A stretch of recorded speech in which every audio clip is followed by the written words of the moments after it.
नमस्ते, मैं हूं पूनम गौड़ और आप देख रहे हैं बनवर्ल्डन्यूज़.com की प्रस्तुति उन ग्रहों की बातें। आज के प्रोग्राम में बताऊंगी आज का पंचांग, हर राशि का राशिफल, कहानी किस्से में सुनाऊंगी रविंद्रनाथ टैगोर जी द्वारा लिखित एक कहानी और आखिर तक मेरे साथ जुड़े रहिएगा। जिनका जन्मदिन है उनका वर्षफल बताऊंगी और साथ में साल भर के उपाय भी। शुरू करते हैं आज के पंचांग से। आज बुधवार 7 मई 2025 है। वैशाख का महीना चल रहा है। शुक्ल पक्ष की दशमी तिथि रहेगी प्रातः 10:19 तक, उसके बाद में एकादशी। पूर्वा फागुनी नक्षत्र रहेगा शाम 6:17 तक और उसके बाद में उत्तरा फागुनी। व्याघात योग रहेगा रात्रि 1:05 तक और उसके बाद में हर्षण योग। 1.5 घंटे के लिए राहु काल रहेगा दोपहर 12 बजे से 1:30 बजे तक। रवि योग रहेगा प्रातः 5:36 से शाम 6:17 तक। दिशा शूल रहेगा उत्तर। आज रविंद्रनाथ टैगोर जयंती है। आज कहानी किस्से में रविंद्रनाथ टैगोर जी द्वारा लिखित एक कहानी सुनाऊंगी। बात करते हैं राशिफल की। मैं यहाँ बता देती हूँ कि मैं राशिफल चंद्र राशि से या नाम अक्षर से बताती हूँ। शुरू करते हैं मेष राशि से। दी गई चीजें आज वापस मिल सकती हैं। आंखों का ख्याल रखें। स्वर्ण आभूषणों में धन निवेश कर सकते हैं। आप अपनी जाति से बाहर विवाह करने का मन बना सकते हैं। वृषभ राशि, आज सफलता का दिन है। रुके कार्य पूरे होंगे। जो लोग नौकरी ढूंढ रहे हैं वे मनचाही नौकरी ज्वाइन कर सकते हैं। आज का दिन आप अपने आप को पैम्पर करेंगे, अपने बारे में सोचेंगे। मिथुन राशि, एक गुप्त प्रोफेशन की शुरुआत होती दिख रही है। गुप्त संपर्कों से व्यवसाय शुरू करने के योग बनते हैं। कथावाचकों के लिए, पुजारियों के लिए, कला से खेल से जुड़े लोगों के लिए, ज्योतिषियों के लिए, शेयर मार्केट से जुड़े लोगों के लिए दिन अच्छा जाएगा। कर्क राशि, आज गरिष्ठ भोजन खाने का मन करेगा। कोई डिप्लोमा कोर्स ज्वाइन कर सकते हैं।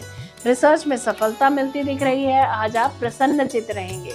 कोचिंग इंस्टीट्यूट से संबंधित सपने साकार होंगे। सिंह राशि, आज ऑफिस में जरूरत से ज्यादा काम रह सकता है। अपनी ड्यूटीज पर फोकस बनाए रखें। कोई बड़ाई करे या ना करे, आप अपना कार्य निपटाते रहें। किसी के कमेंट्स पर ध्यान न दें। ट्रांसफर ऑर्डर रद्द हो सकते हैं। कन्या राशि, बैंक से लाभकारी समझौता हो सकता है। दूसरों की मदद से स्वर्णाभूषण खरीद सकते हैं। आज आप दूसरों की मदद लेकर अपने काम करेंगे। परिवार के साथ समय बीतेगा। तुला राशि, आज कोई भी कार्य पूरा करने के लिए जरूरत से ज्यादा मेहनत करनी पड़ेगी। पुरानी चीजें मरम्मत करा सकते हैं। अपनी सेहत का ख्याल रखें। दिन के आखिर तक सब बाधाओं के बावजूद सफलता हाथ लगेगी। वृश्चिक राशि, गुप्त प्रेम की योजना बना सकते हैं। संतान की रक्षा आज आप हर तरह से करेंगे। समाज में संबंध सुदृढ़ होंगे। लव अफेयर रिश्ते में बदल सकता है। धनु राशि, प्रॉपर्टी का विस्तार होता दिख रहा है। मनचाही वस्तुएं खरीद सकते हैं। आलीशान बंगला बना सकते हैं। आपके घर पर मित्र पार्टी पर आ सकते हैं। मकर राशि, शेयर मार्केट से लाभ होता दिख रहा है। लेखन के, खेल के व कला के क्षेत्र में, धर्म कर्म में रुचि बढ़ेगी। किसी प्रतिष्ठित पद के लिए रोजगार आदेश यानी एम्प्लॉयमेंट ऑर्डर भी मिल सकते हैं या प्रमोशन हो सकती है। आपके एडमिनिस्ट्रेटिव स्किल्स के चर्चे दूर दूर तक हो सकते हैं। कुंभ राशि, शिक्षा के क्षेत्र के लोगों के लिए लाभप्रद दिन रहेगा। प्रॉपर्टी से, वाहन से, पुश्तैनी जायदाद से लाभ होता दिख रहा है। ईमानदारी से यश मिलता दिख रहा है। धर्म के कार्यों में रुचि बढ़ेगी। मीन राशि, आज आप स्वयं प्रेरित रहेंगे। ज्ञान अर्जन आत्मविश्वास के साथ करेंगे। अपने में सुधार करेंगे और जब भी लो फील करें तो प्राणायाम करें, अनुलोम विलोम करें, लाभ होगा। अपने मन की बात अपने इष्ट से करें या किसी ऐसे से जो आपकी बात प्यार से सुनता हो। ये था हर राशि का राशिफल। बात करते हैं कहानी किस्से की। मेरी 5 बरस की लड़की मिली से घड़ी भर भी बोले बिना नहीं रहा जाता। एक दिन सवेरे सवेरे बोली, बाबूजी, रामदयाल दरबान है ना, वह काक को कौवा कहता है। वह कुछ जानता ही नहीं है ना बाबूजी। मेरे कुछ कहने से पहले ही उसने दूसरी बात छेड़ दी। देखो बाबूजी, भोला कहता है आकाश में हाथी सूंड से पानी फेंकता है, इसी से वर्षा होती है। अच्छा बाबूजी, भोला झूठ बोलता है ना? और फिर खेल में लग गई। मेरा घर सड़क के किनारे है। एक दिन मेरे कमरे में खेल रही थी। अचानक वह खेल छोड़कर खिड़की के पास दौड़ गई और बड़े जोर से चिल्लाने लगी, काबुली वाले, ओ काबुली वाले। कंधे पर मेवों की झोली लटकाए, हाथ में अंगूर की पिटारी लिए एक लंबा सा काबुली धीमी चाल से सड़क पर जा रहा था। जैसे ही वह मकान की ओर आगे आने लगा, मिनी जान लेकर भीतर भाग गई। उसे डर लगा कि कहीं वह उसे पकड़ न ले। उसके मन में यह बात बैठ गई थी कि काबुली वाले की झोली के अंदर तलाश करने पर उस जैसे और 2-4 बच्चे मिल सकते हैं। काबुली ने मुस्कुराते हुए मुझे सलाम किया। मैंने मिनी के मन से डर दूर करने के लिए उसे बुलवा लिया। काबुली ने झोली से किशमिश और बादाम निकालकर मिनी को देना चाहा, पर उसने कुछ न लिया। डर कर वह मेरे घुटनों से चिपट गई। कुछ दिन बाद किसी जरूरी काम से मैं बाहर जा रहा था। देखा कि मिनी काबुली के साथ खूब बातें कर रही है। मिनी की झोली बादाम किशमिश से भरी हुई थी। काबुली प्रतिदिन आता रहा। उसने किशमिश बादाम देकर मिनी के छोटे से हृदय पर काफी अधिकार जमा लिया था। दोनों में बहुत बहुत बातें होती और वे खूब हंसते।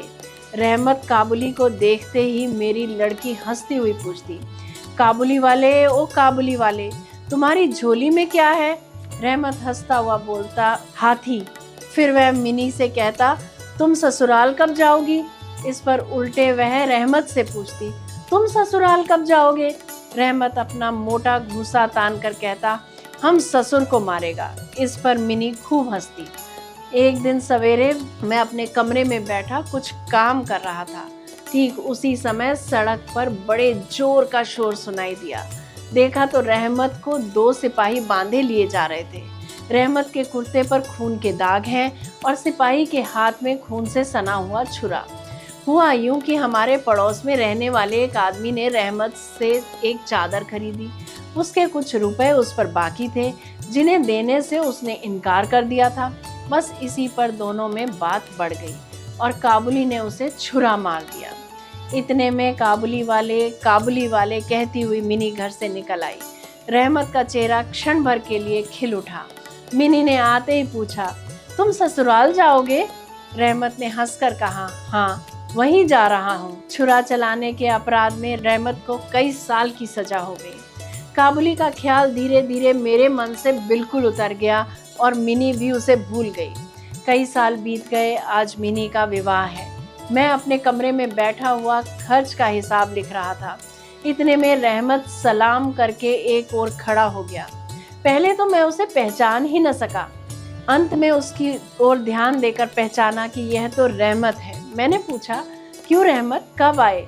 कल ही शाम को जेल से छूटा हूँ, उसने बताया। मैंने कहा, आज घर में एक जरूरी काम है, फिर कभी आना।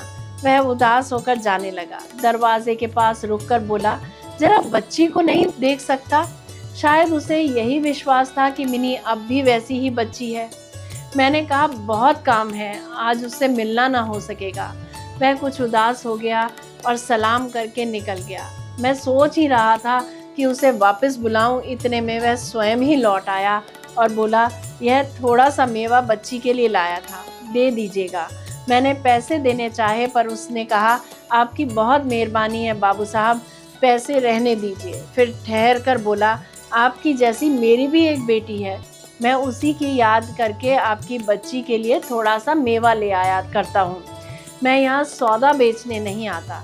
उसने कुर्ते की जेब में हाथ डालकर एक मैला कुचैला मुड़ा हुआ कागज का टुकड़ा निकाला और बड़े जतन से उसकी चारों तह खोलकर दोनों हाथों से उसे फैलाकर मेरी मेज पर रख दिया।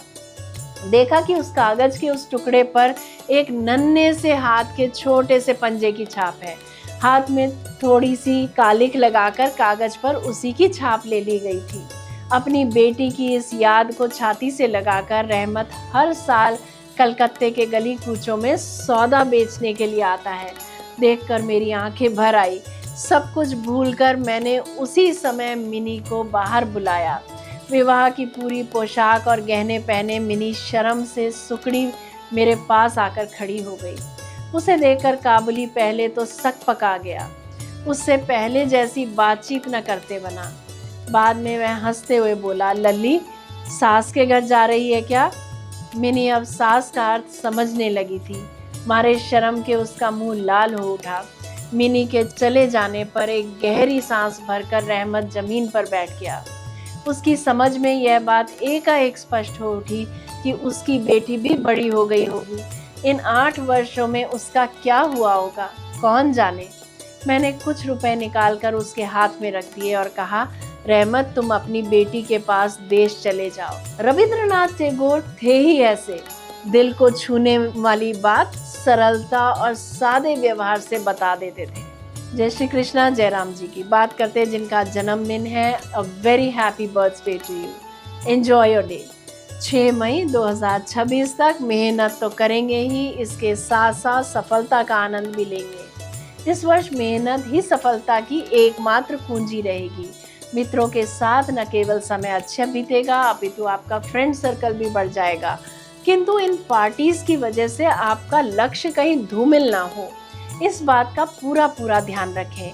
नए और पुराने प्रोजेक्ट्स पर ध्यान देने के साथ साथ उन पर पकड़ बनाने के लिए अच्छा समय है। इस वर्ष आप बहुत इमोशनल भी रह सकते हैं, ज्ञान भी बहुत अर्जित करेंगे, किंतु कुछ भी इम्प्लीमेंट करने में बहुत कठिनाई आ सकती है। वैवाहिक जीवन आनंदमय रहेगा। साल भर के उपाय बता देती हूँ। प्रतिदिन सूर्य को ओम गृणी सूर्याय नमः मंत्र जपते हुए जल चढ़ाएं। आदित्य हृदय स्तोत्र का पाठ करें अथवा सुने, अवश्यमेव करें। हनुमान चालीसा का पाठ करें अथवा सुने। लाल धागा अपना कलाई पर बांधें। अगर मेरा ये प्रोग्राम आपको पसंद आया है तो इसे लाइक शेयर सब्सक्राइब करें, बेल का आइकॉन जरूर दबाएं और कल फिर मेरे साथ जुड़िएगा oneworldnews.com की प्रस्तुति उन ग्रहों की बातें में। नमस्ते।